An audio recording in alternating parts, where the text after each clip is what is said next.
स्वागत है एक बार फिर से डीके सुपर सपोर्ट में। दोस्तों आशा करता हूं कि आप स्वस्थ और अच्छे होंगे। दोस्तों आज हम बात करेंगे जूनियर असिस्टेंट के प्रमोशन चैनल के बारे में, और इसका वीडियो मैं बहुत पहले बना दिया हूं, लेकिन आज कुछ अपडेट के साथ कुछ और भी बातें करेंगे और जो बहुत ही महत्वपूर्ण होंगी। दोस्तों जूनियर असिस्टेंट 2016 के बच्चों का डिपार्टमेंट अलॉट हो चुका है और 2019 के बच्चों का अभी प्रक्रिया अभी बाकी है। तो दोस्तों वीडियो 2016 और 2019 के जो भी बच्चे हैं उनके लिए बहुत महत्वपूर्ण है, और जो वर्तमान में 2022 का जो 1262 पद आया है, जो बच्चे उसमें अप्लाई किए हैं उनके लिए भी बहुत ही बेनिफिट है। और चलिए दोस्तों पूरे विस्तार से समझते हैं जूनियर असिस्टेंट के प्रमोशन चैनल के बारे में। विभाग के अनुसार क्या कैसे प्रमोशन होता है उसके बारे में बात करते हैं। दोस्तों जूनियर यूपी के माध्यम से जो बच्चे जूनियर असिस्टेंट यानी कि कनिष्ठ सहायक बनते हैं, तो स्टार्टिंग में वो कनिष्ठ सहायक 2000 की ग्रेड पे की नौकरी के पद पे वो चयनित होते हैं। फिर उसके बाद उनका लगभग 5 वर्ष बाद उनका प्रमोशन होता है। दोस्तों ये 5 वर्ष बाद जीओ में यानी कि शासनादेश के अनुसार 5 वर्ष बाद प्रमोशन हो जाना चाहिए कनिष्ठ सहायक का, लेकिन देखा जाता है कि 5 वर्ष से ज़्यादा समय लग सकता है। अगर विभाग आपका बहुत एक्टिव है तो 5 वर्ष में हो जाएगा, और अन्यथा अगर आपका विभाग सुस्त है तो 5 से 7 साल भी लग सकते हैं। यहाँ पे प्रमोशन चैनल के बारे में बात कर रहे हैं। और दोस्तों जूनियर असिस्टेंट से जब आप सीनियर असिस्टेंट प्रमोशन करेंगे तो वहाँ रोल होगा आपके विभाग का। उत्तर प्रदेश के किसी विभाग में अगर आपका चयन होता है तो सबसे बड़ा रोल आपके पद से ज़्यादा रोल आपके विभाग का है। दोस्तों अगर आपका विभाग एक्टिव है तो आपका प्रमोशन जल्दी होगा। अगर आपका विभाग सुस्त है तो समझ लीजिए कि वही 5 साल में प्रमोशन ना होकर 6 साल 7 साल भी लग जाता है। और बहुत पुराने ज़माने में बताया जाता है कि 10 साल भी लग जाता था प्रमोशन जूनियर असिस्टेंट से सीनियर असिस्टेंट बनने में, लेकिन शासनादेश के अनुसार 5 साल कहा गया है कि 5 साल में प्रमोशन हो जाता है। और 5 साल के बाद आप सीनियर असिस्टेंट बन जाएंगे, तब आपका ग्रेड पे यानी कि 2800 ग्रेड पे की नौकरी आपका ग्रेड पे 2800 ग्रेड पे हो जाएगा। तब आप सीनियर असिस्टेंट यानी कि वरिष्ठ सहायक कहलाएंगे। और फिर उसके बाद 5 वर्ष बाद शासनादेश के अनुसार 5 वर्ष बाद अब हेड असिस्टेंट यानी कि प्रधान सहायक बन जाएंगे। हेड असिस्टेंट यानी कि प्रधान सहायक बन जाएंगे।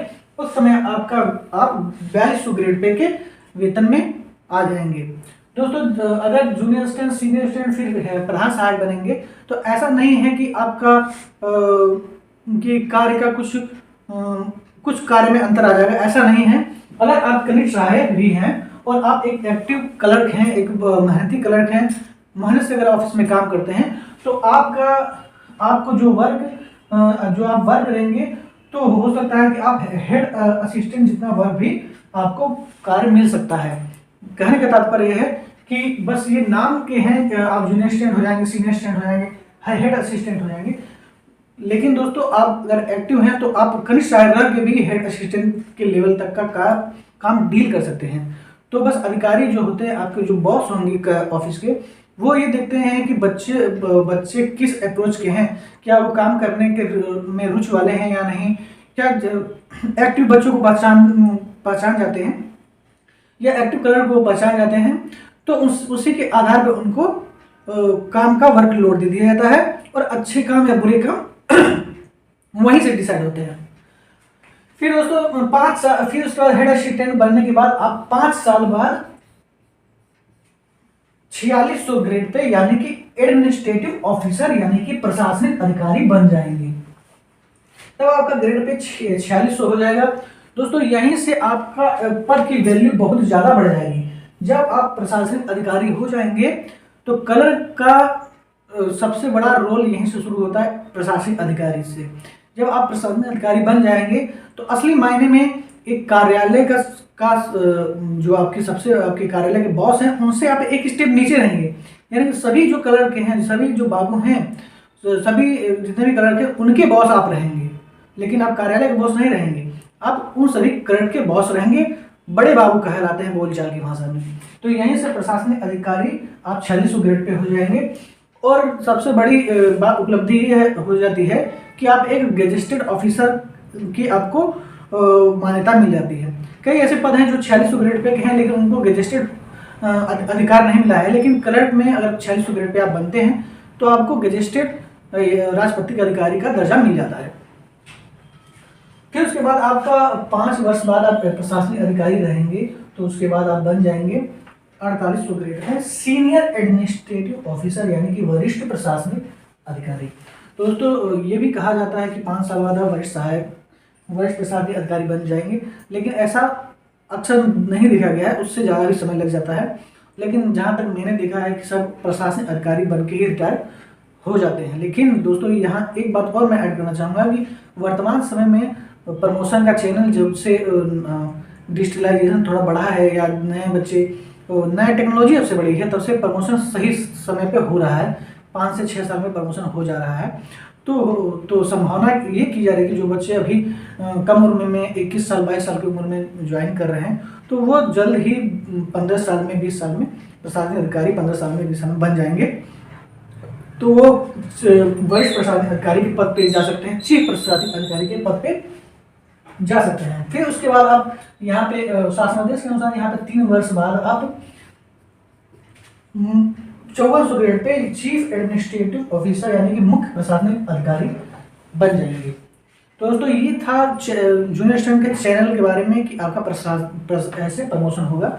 बस मैं आपको यहाँ ऐड ये करना चाहूँगा कि दोस्तों जैसा कि आपको जो भी विभाग अलॉट हुआ है उसमें आप अलग से भी आपका प्रमोशन हो सकता है, या जैसे कि मान लीजिए आप ऐसे विभाग में हैं जो अभियंता वाला विभाग, मान लीजिए PWD में आप जा रहे हैं, या सिंचाई विभाग में जा रहे हैं, या ऐसे विभाग में जहाँ पे अभियंता का ज़्यादा रोल है, तो अगर आप डिप्लोमा किए हैं या फिर BTech किए हैं, तो आप ज्वाइनिंग करने से 7 साल बाद या 8 साल बाद आप अलग से इंटरनल एग्जाम या इंटरनल माध्यम से आप इंजीनियरिंग क्षेत्र में JEE बन सकते हैं, A बन सकते हैं। तो वैसे ही जो अलग अलग विभाग में, जैसे मान लीजिए खाद्य रसद विभाग में आप जा रहे हैं, तो आप क्लर्क के अलावा भी फूड इंस्पेक्टर बन सकते हैं। वैसे अलग अलग विभागों का अपना अपना है। योग्यता अगर आपके पास है तो आप ऐसा नहीं कि आप बाई प्रमोशन चैनल से आप कनिष्ठ सहायक, वरिष्ठ सहायक, प्रधान सहायक या प्रशासनिक अधिकारी बनेंगे, और योग्यता के अनुसार आप कुछ और भी पद पा सकते हैं। वो आपके विभाग पे ही डिपेंड करेगा कि आपका विभाग किस प्रकार का है। तो यहाँ सबसे बड़ा मैं आपको शुरू से ही बहुत पहले मेरी जो वीडियोस है मैंने ये कहा था कि अब डिपार्टमेंट का चूज बहुत ही सोच समझ के अपनी योग्यता, जो आपकी शैक्षिक योग्यता है, उसके आधार को देखते हुए ही आप विभाग का चयन करें।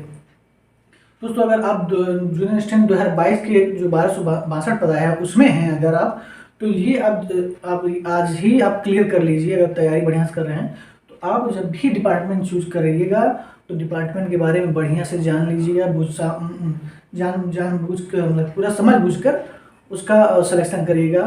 तो जिससे अगर आपको विभाग अलॉट होता है तो आपकी शैक्षिक योग्यता वहाँ पे काम आ सके। तो दोस्तों ये पूरा चैनल मैंने आपको समझा दिया, और कुछ ऐड भी मैंने आपको अच्छी नॉलेज कर दी।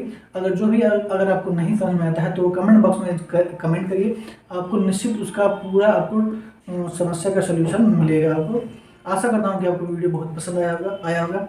थैंक यू, धन्यवाद, वंदे मातरम।